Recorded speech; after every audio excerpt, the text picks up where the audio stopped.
Moi!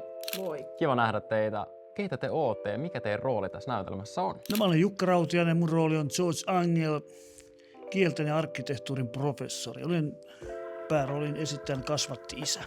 Mä oon Mia Flygare ja mun rooli on Frances Thurston. Maailmaa about harteillaan kantava, aika semmoinen traaginen naishahmo, vahva. Moi vaan, olen Juha Dunder ja minä esitän kuvanveistäjä Henri Vilkoksia.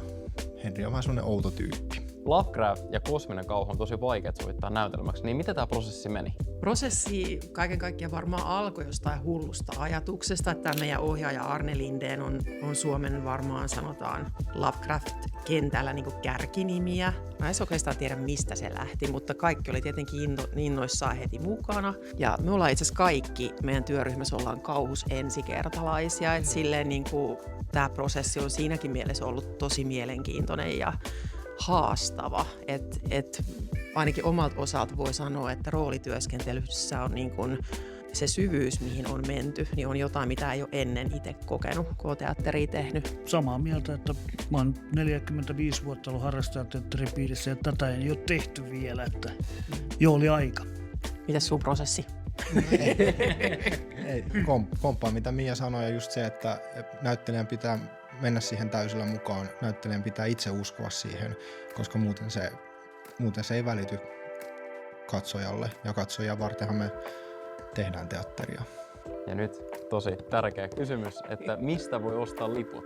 Varauksia otetaan vastaan osoitteeseen teatteripera@gmail.com, eli Teatteriperän sähköpostiosoitteesta.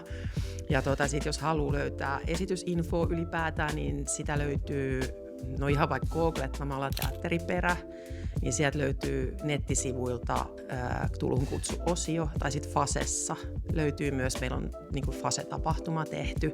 Niin suosittelemme varaamaan etukäteen, koska se on vähän edullisempaa sekä, että nyt esimerkiksi meillä on tämä tuleva pitkäperjantain esitys, niin se on loppuun varattu ja siellä on ihmisiä jonossakin jo, että selvästi on Suomessa kultista ja ketkä ovat kiinnostuneet ja muutkin teatteriystävät toki, koska tämä on siis todella laadukasta.